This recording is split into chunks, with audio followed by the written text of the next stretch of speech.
Hola, ¿qué tal a todos? ¿Cómo están? Me da mucho gusto volverlos a saludar.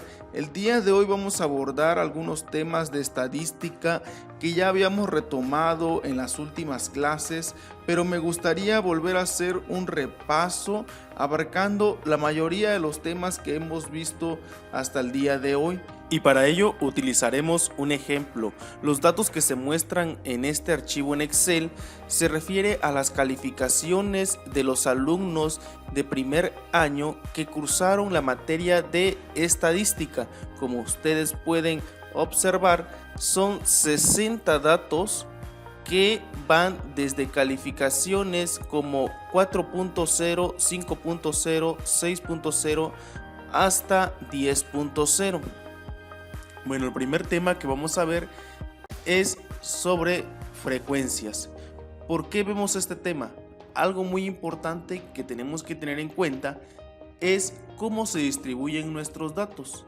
Recordemos que nuestros datos nos indican muchas cosas dependiendo lo que estamos analizando. En este caso nos referimos a las calificaciones de los alumnos. Pero si nosotros tenemos datos, por ejemplo, de ventas, en ese caso nos interesa ver cómo están distribuidos nuestros datos de ventas para determinar posibles acciones o toma de decisiones. En este caso estamos hablando de calificaciones y nos interesa saber cómo se distribuyen nuestros datos para conocer el desempeño de los estudiantes en la materia de estadística. Lo primero que tenemos que hacer es elaborar la tabla de frecuencias. Y para ello tenemos que determinar el número de clases y el ancho de cada clase. Entonces, existen tres métodos para obtener el número de clases. El método 1 nos dice que tenemos que sacar la raíz del número total de datos. En este caso son 60 alumnos. Y entonces lo que vamos a hacer aquí en nuestro archivo en Excel, vamos a realizar la siguiente fórmula. Es igual a raíz, entre paréntesis, 60, que es el número de datos que tenemos. Esto nos da un total de 7.74. La sugerencia es que tenemos que redondear este resultado, por lo tanto lo vamos a redondear a 8. El otro método nos dice que tenemos que poner el número 3 y multiplicarlo por el logaritmo de base 10 de el total de datos, en este caso 60. ¿Cómo lo hacemos en Excel? Es igual a 3 por logaritmo base 10 de 60. Damos enter y nos da 5.33. Vamos a redondear este dato y tenemos que el número de clases tiene que ser de 5. El otro método dice que tenemos que anotar 1 más 3.3 por logaritmo base 10 del número total de datos y nos da un resultado de 6.86. Como lo pueden ver aquí en la fórmula de Excel, 1 más 3.3 por logaritmo del total del número de datos nos da 6.86. Lo redondeamos y nos da que nuestro número de clase tiene que ser 7. Y me quedé con este método. ¿Por qué me quedo con este método? Porque algunos libros de estadística dicen que es preferible tener número de clases impares. En este caso 7 es impar, también 5, pero también ¿por qué tomé el 7 en lugar de 5? Porque 7 me sirve de mejor manera para ver la distribución de mis datos. Si yo tomo nada más 5 números de clases, este histograma se reduce a 5, 1, 2, 3, 4, 5, y no me permitiría ver con mayor exactitud cómo se distribuye mi información. Es por ello que utilicé 7 números de clases, como lo podemos ver aquí. Ahora, ¿cómo determino su ancho de clase? Tenemos que utilizar una ecuación del ancho de clase donde nos dice que tenemos que anotar el valor máximo menos el valor mínimo. En este caso el valor máximo que tenemos en nuestros datos es 10 y el valor mínimo es de 4. Esto lo tenemos que dividir entre el número de clase, 7. Aquí lo realizo, es igual a 10 menos 4 entre 7 y me da 0.8571. Ese valor también lo voy a redondear y me va a dar 1. Ahora, para elaborar mi tabla de frecuencias tengo que iniciar con el valor mínimo, en este caso es 4. A este 4 le voy a sumar este 1, ¿sí? Entonces 4 más 1 es 5, por lo tanto este 5 lo anoto abajo. De este lado, el 4.9 lo anoto porque tengo que anotar de este lado un número menor que 5. En este caso es 4.9. Ahora este 4.9 yo le tengo que sumar este 1, ¿sí? Por eso me da 5.9. Ok, así determino mi ancho de clase. A esto se le denomina también límite inferior, que es 4, y límite superior, que es 4.9. En este caso mi límite inferior es 5 y mi límite superior es 5.9. ¿Cómo determino el siguiente ancho de clase? Bueno, es 5 más 1 es 6. De este lado voy a poner un número menor que el 6, un número antes que el 6, y es 5.9. A ese 5.9 le sumo 1 y me da 6.9.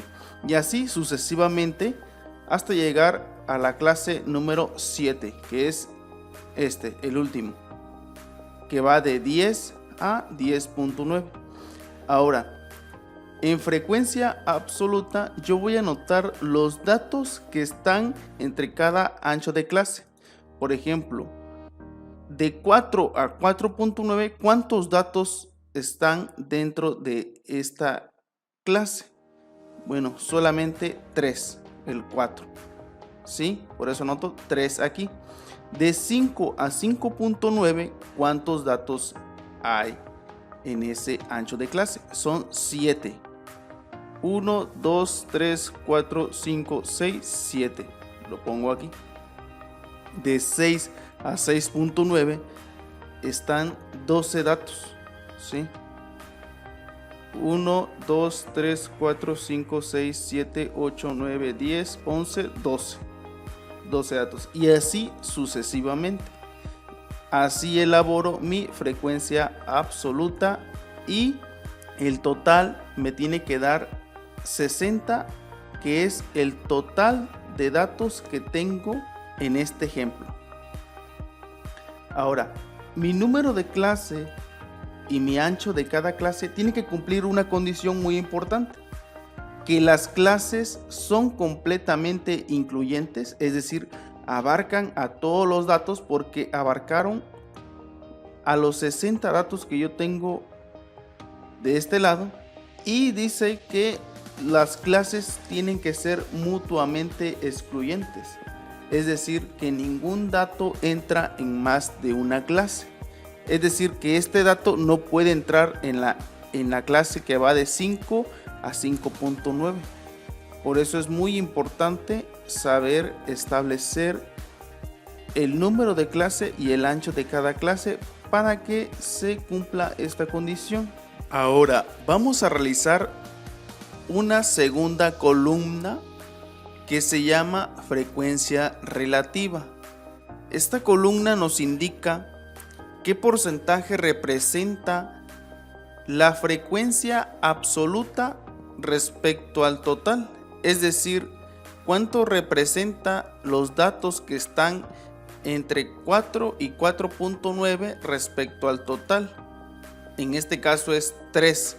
Bueno, 3 es el 5% de 60 y 7 es el 12% de 60. ¿Cómo obtengo este porcentaje? Bueno, vamos a dividir 3 entre 60, como lo ven aquí, y 7 entre de 60, que representa el 12%.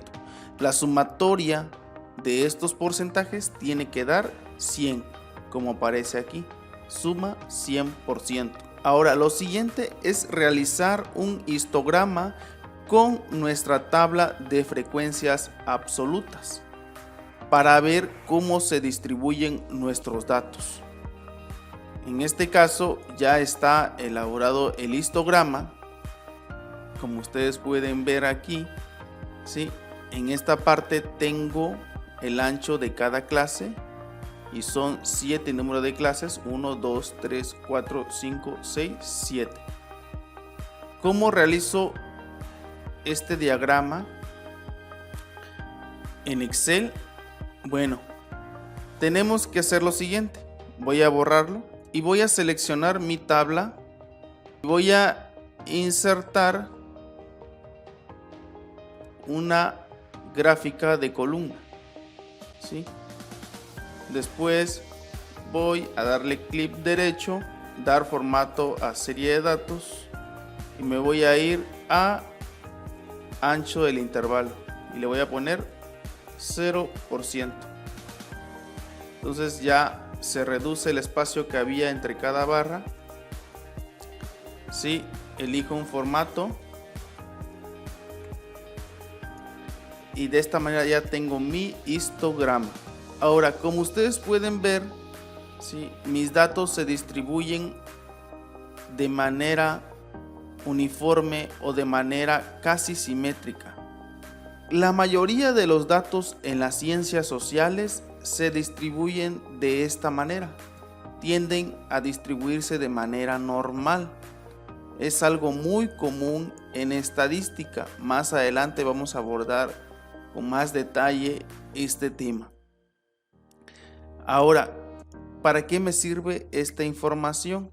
Bueno, con este histograma yo puedo ver que la mayoría de los alumnos tuvieron una calificación que va de 7 a 7.9. De hecho, fue el 25%, como ustedes pueden ver en esta parte. Y también me dice que hubo pocos alumnos que tuvieron calificación reprobatoria. Fueron 3 los que tuvieron de 4 a 4.9 y 7 de 5 a 5.9, es decir, reprobaron, ¿sí? Entonces, ¿cuántos alumnos reprobaron? Reprobaron 10 alumnos y representan el 17% del total. Esto me indica a mí que la mayoría pasó esta materia. ¿Cuántos pasaron? Bueno, pasaron el 83%. Y hubo una calificación promedio entre 7 y 7.9. También me indica que hubo alumnos que tuvieron calificación sobresaliente, por ejemplo de 10, ¿sí? Fue el 7%. Entonces esta distribución me indica esa información. Ahora, ¿cómo establecer la tendencia central de esta distribución? Para ello vamos a utilizar las medidas de tendencia central. Esto se refiere a la media aritmética, a la mediana y a la moda. Estas 3 técnicas estadísticas a nosotros nos permiten ver la tendencia central de esta distribución.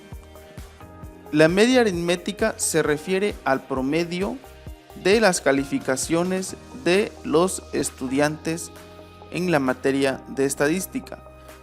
También, cuando nosotros calculamos el promedio de nuestros datos, tenemos que tener en cuenta a qué nos referimos, si es a una población o es a una muestra. La técnica es la misma para ambas, pero tienen una diferente notación. Es decir, se representa de esta forma, que es mu es igual a sumatoria de todos mis datos entre n mayúscula, que representa el número total de datos de mi población. Y la media muestral se representa de esta manera y es igual a la sumatoria de mis datos entre n minúscula, que es el total de mis datos de la muestra. Para calcular la media aritmética voy a sumar todos mis datos, como lo tengo aquí, es igual a suma que van desde B3 hasta B62. Ustedes pueden ver aquí. entre 60, que es el total de mis datos, y esto me da 7.017. Esto me indica que la calificación promedio de la materia de estadística de los alumnos de primer año fue de 7.017. Es una calificación aprobatoria. Me indica que los alumnos tuvieron un desempeño regular. Ahora, otra medida que nos ayuda a determinar la tendencia central de nuestra distribución es la mediana. ¿Cómo se calcula la mediana? Primero lo que tenemos que hacer es ordenar nuestros datos de menor a mayor y después posicionarnos a la mitad de nuestros datos. Como en este caso tenemos 30 datos, nos vamos a ubicar en esta parte, en el dato número 30, que es 7.0, y después nos vamos a ubicar en el dato número 31. Como el total de datos es par, es decir 60 es par, lo que tenemos que hacer es agarrar el dato número 30 y el 31, sumarlo y dividirlo entre 2, como lo estamos haciendo aquí. B33 más B32, es decir 7 más 7 entre 2 es igual a 7. Si el total de nuestros datos fueran impar, entonces no habría problema, porque nos vamos a ubicar en el dato que está a la mitad o en medio y nos vamos a quedar con ese dato. Si fueran 61, en este caso nos vamos a ubicar en el dato número 31 y 7 sería nuestra mediana. En Excel hay una fórmula que se llama es igual a mediana, que nos permite a nosotros también calcular de manera directa la mediana de nuestros datos. Otra medida de tendencia central es la moda. La moda se calcula identificando aquel dato que se repite más. El dato que se repite más es el 7. El 7 se repite 15 veces, por lo tanto es la moda. Como podemos ver, nuestras medidas de tendencia central coinciden. Casi coincide la media aritmética con la mediana y la moda, pero la mediana y la moda sigue siendo igual. Esto por lo regular sucede cuando nuestros datos están distribuidos de manera uniforme o de manera normal, ¿sí? Como lo tenemos aquí.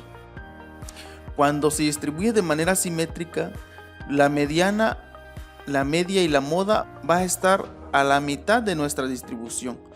Pero el detalle radica en que cuando están los datos sesgados hacia la izquierda o hacia la derecha, la media, la mediana y la moda no van a coincidir, ¿sí?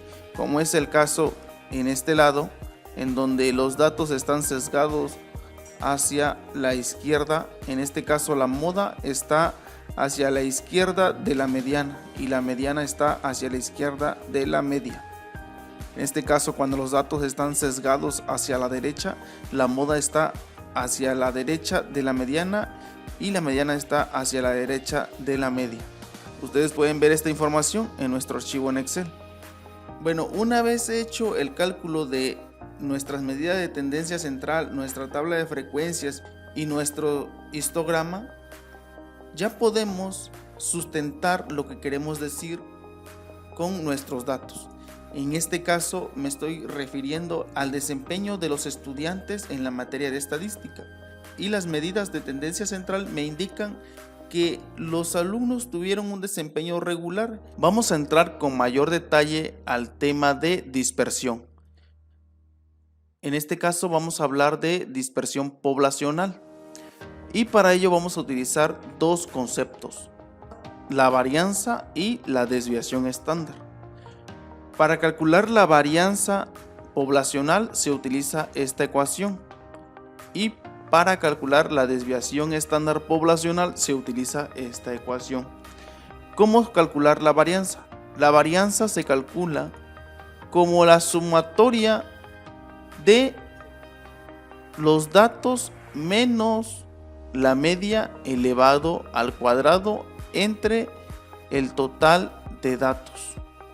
Para facilitar este cálculo tenemos que elaborar esta tabla, en el cual yo voy a anotar cada dato, ¿sí?, ordenado de menor a mayor, y después voy a calcular la media o el promedio y me da 7.017, que ya habíamos visto que es la media aritmética. O también lo que puedo hacer es anotar la fórmula en Excel, que es igual a promedio, y también es lo mismo. Luego, una vez calculado la media o el promedio, tengo que hacer la resta.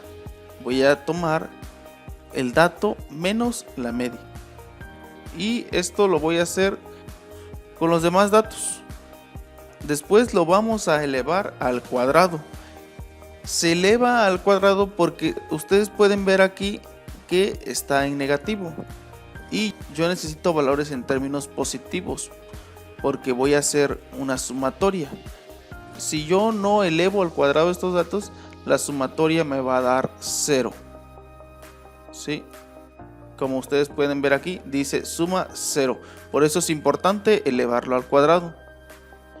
Después, una vez realizado esta parte, x menos la media elevado al cuadrado, tengo que hacer la sumatoria de todas estas operaciones con es igual a suma, y me da que es igual a 136.9833. Ese es el dato de aquí arriba. ¿Cuánto es el total de datos? 60. Por lo tanto, para calcular la varianza voy a tomar en cuenta la sumatoria de todos estos datos, que es 136.98 entre 60. Estoy aplicando esto y me da 2.2830. Excel nos brinda una fórmula para calcular la varianza poblacional, y va a ser es igual a var.p, que es varianza poblacional de nuestros datos, como está seleccionado ya aquí. Le damos enter y nos da 2.2830. Lo siguiente que vamos a hacer es calcular la desviación estándar, y la desviación estándar es la raíz cuadrada de la varianza. Para ello vamos a anotar es igual a raíz de la varianza. En este caso es I3, tengo el dato de 2.2830. La desviación estándar es 1.51. ¿Pero qué es la desviación estándar? La desviación estándar nos indica la dispersión de nuestros datos respecto a la media. Ahora vamos a ver algo muy popular en estadística, que es el teorema de Chebyshev. El teorema de Chebyshev nos dice que independientemente de la forma de la distribución de nuestra información, al menos el 75% de los valores caen dentro de dos desviaciones estándar a partir de la media de la distribución, y al menos el 89% de los valores caen dentro de tres desviaciones estándar a partir de la media. Ahora, para que entendamos este teorema, vamos a llevarlo a la práctica. En este caso ya tenemos la desviación estándar y ya tenemos la media. La media es de 7.017 y la desviación estándar es de 1.5109. Lo que vamos a hacer entonces es, de este lado vamos a poner la media menos dos desviaciones estándar, porque el teorema de Chebyshev nos dice que al menos el 75% de nuestros datos están entre dos desviaciones estándar respecto a la media. Vamos a anotar entonces la media, que es de 7.017 menos 2 multiplicado por la desviación estándar. De este lado vamos a anotar 7.017 más 2 multiplicado por la desviación estándar. Ahora vamos a calcular esos valores. En este caso la media, vamos a anotarla aquí, ya está anotada, menos 2 por la desviación estándar. Ya calculamos esta parte, aquí está, es 3.99. Ahora del otro lado tenemos que media más 2 por 1.51, que es la desviación estándar, y el dato es 10.03. Ahora, al menos el 75% tiene que estar entre 3.99 y 10.03. Como podemos ver, esto sí se cumple y no solamente está el 75%, sino que está el 100%, porque nuestro dato empieza con 4.0 y termina en 10.0. Cae dentro de este rango de 3.99 a 10.0. Ahora vamos a ver otra parte del teorema de Chebyshev. Dice el teorema de Chebyshev que en una distribución normal o una distribución en forma de campana, es decir, que se comporta de manera simétrica, se va a cumplir que el 68% va a estar entre una desviación estándar respecto a la media. Está la media más una desviación estándar, ¿sí? Y la media menos una desviación estándar. Aquí se va a concentrar el 68% de los datos en una distribución en forma de campana o una distribución normal.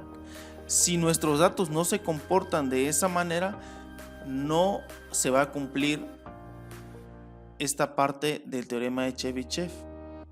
Ahora vamos a ver nuestros datos que parece que se comporta como si fuera una distribución normal o una distribución en forma de campana. Vamos a anotar entonces la media y vamos a resolver 7 menos la desviación estándar, como está aquí, y 7.017 más una desviación estándar, como está aquí. Hacemos el cálculo entonces. La media menos la desviación estándar nos da 5.51 y la media más una desviación estándar es 8.52. ¿Cuántos datos están entre estos valores? Son 41 datos. ¿Cómo hice este cálculo? Bueno, anoté una fórmula en Excel que es contar puntos i, como aparece aquí, en donde pongo que me cuente los datos que son mayores a 5.51 pero menores a 8.52. ¿Cuántos datos son? Son 41 y representan el 68%. Entonces, con nuestros datos se cumple el teorema de Chebyshev para una distribución en forma de campana.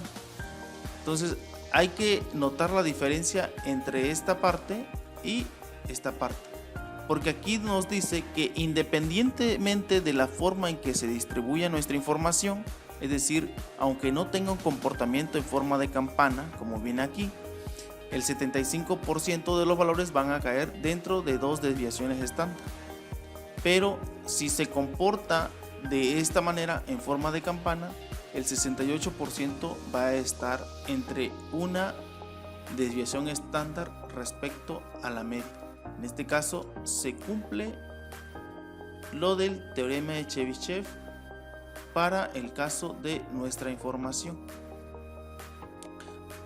Ahora vamos a ver otro tema que es el resultado estándar. El resultado estándar nos ayuda a nosotros a encontrar el número de desviaciones estándar que se aleja un dato respecto a la media. Para ello vamos a aplicar esta ecuación, que es resultado estándar de la población va a ser igual a el dato, un dato cualquiera, menos la media entre la desviación estándar. Entonces vamos a anotar aquí la media 7.017, la desviación estándar 1.5109, como ya está aquí, y vamos a aplicar esta ecuación.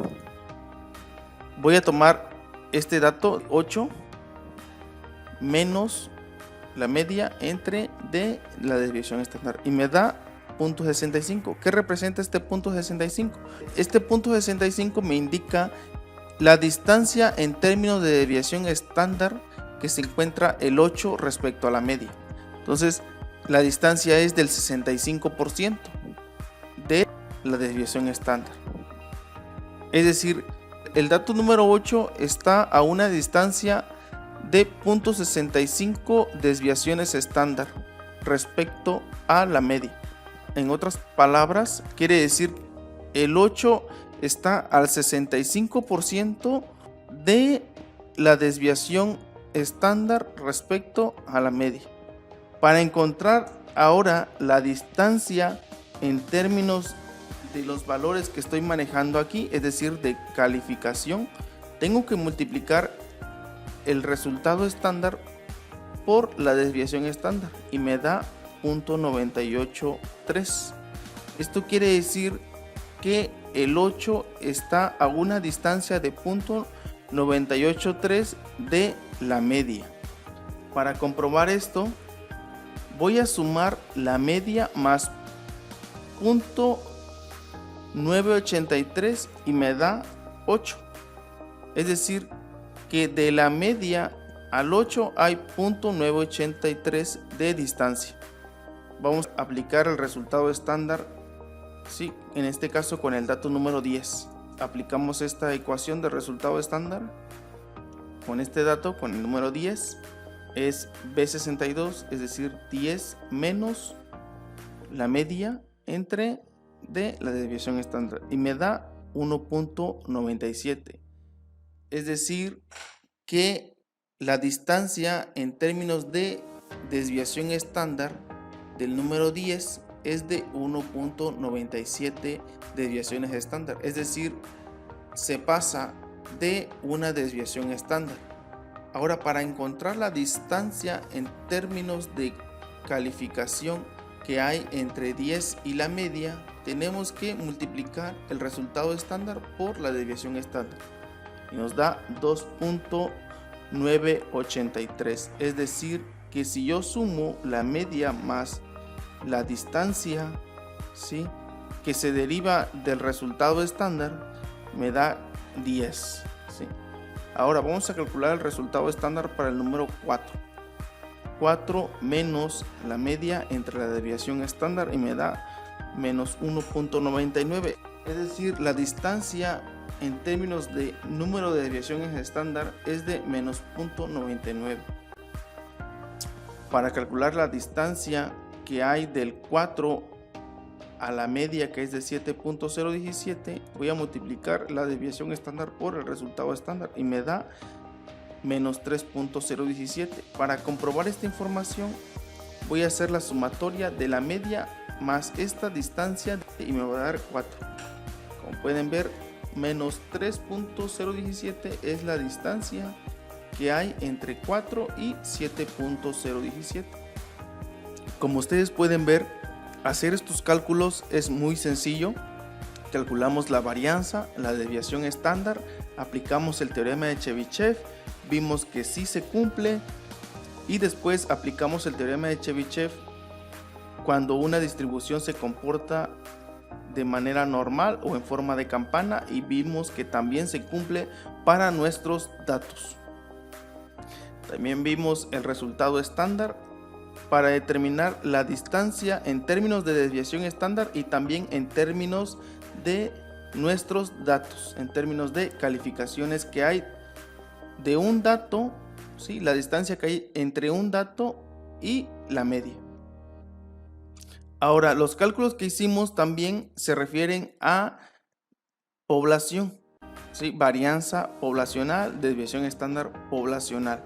Lo que queda por hacer es ahora realizar estos cálculos que hicimos de frecuencias, ¿sí?, medidas de tendencia central, dispersión poblacional. Ahora lo tenemos que aplicar para el caso de una muestra. Es por ello que los invito a ver el siguiente video, que es la continuación de los temas que hemos visto. Hasta la próxima.